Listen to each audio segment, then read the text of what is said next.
Now, 4 people have died so far from chikungunya at the Sri Gangaram Hospital in the national capital. R. Pandey became the first fatality of the vector-borne disease in the national capital, where he breathed his last in the wee hours at the hospital on Monday. The hospital confirmed that the patient was brought in a critical condition and the cause of the death was chikungunya with sepsis. Here are some steps that you can keep yourself safe from the disease.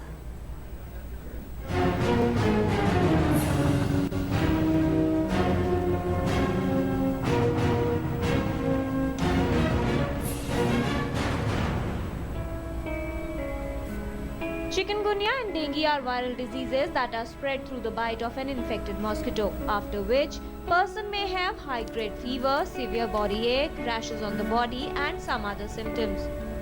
These days, due to increased number of cases of dengue and chikungunya, not only in Delhi, other places also in NCR, lot of panic has been created, which is actually not required. Basically, dengue chikungunya are transmitted by mosquitoes, and these mosquitoes are only breed in fresh stagnant water, which is mostly found in our houses in and around overhead tanks, coolers. So please avoid the stagnation of water, because mosquitoes, they take 7 to 8 days time from egg to hatching the adults. Hospitalization is not required in most cases of dengue and chikungunya. Person can be treated at home by proper management. However, observing the patient for a week is must.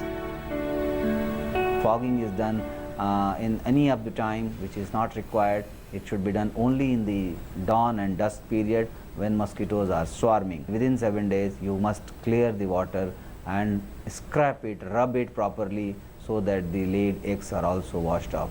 Please see that the in and around houses, the cleaning is done first at household level. You have to screen the house, use the mosquito bed nets, use the repellent creams, use the smokes, neem smokes or herbal smokes, and then you go to the community level. Community level, outside the houses, within your mohalla, ward, you must cooperate so that the cleanliness is maintained under Swachh Bharat Abhiyan. Controlling mosquito breeding is an effective way to prevent chikungunya, dengue and other mosquito-borne diseases. Kiran Bhardwaj, DD News.